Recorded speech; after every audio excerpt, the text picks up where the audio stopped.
Sustainable aviation fuels, SAFs, are a renewable alternative to traditional jet fuels that can reduce carbon emissions from the aviation industry. SAFs are made from sustainable feedstocks such as plant oils, waste materials, and agricultural residues. SAFs can be produced using a range of technologies, including pyrolysis, gasification, and hydroprocessing. The use of SAFs can reduce the carbon emissions of aviation by up to 80% compared to traditional jet fuels.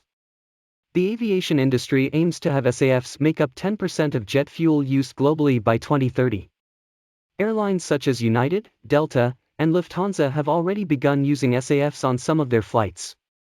SAFs can be used in existing aircraft engines without the need for modifications. The production of SAFs requires less energy and emits fewer greenhouse gases compared to traditional jet fuel production. SAFs can be produced from a variety of sources, including waste cooking oil, algae, and municipal solid waste. SAFs can be blended with traditional jet fuel in various proportions, depending on the availability and cost of the fuel. The use of SAFs can help to reduce the aviation industry's reliance on fossil fuels. The availability of SAFs is currently limited due to the high cost of production and a lack of infrastructure for distribution. The development of SAFs is part of a wider trend towards sustainable aviation and reducing the carbon footprint of the aviation industry. The use of SAFs can help to mitigate the impact of aviation on climate change and reduce the industry's carbon footprint. SAFs can also reduce the environmental impact of aviation by reducing air and water pollution from aircraft engines. The use of SAFs can create new opportunities for the agriculture and forestry sectors, which can provide sustainable feedstocks for fuel production.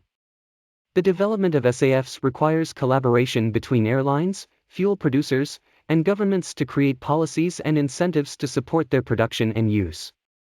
SAFs can be used as a drop-in replacement for traditional jet fuel, making it easier for airlines to adopt the technology. The use of SAFs can help airlines to meet their sustainability targets and reduce their carbon emissions. The production of SAFs can create jobs and economic opportunities in the renewable energy sector. The use of SAFs can also help to reduce the aviation industry's exposure to fluctuations in the price of traditional jet fuel. The aviation industry is investing in the development of new SAF technologies, including the use of non-food biomass feedstocks and the production of SAFs using renewable energy sources. The use of SAFs can also help to improve air quality around airports and reduce noise pollution from aircraft engines. The development of SAFs is subject to regulatory requirements for certification and safety. The adoption of SAFs is expected to increase as technology improves and the costs of production decrease, making it a promising solution for reducing carbon emissions from the aviation industry.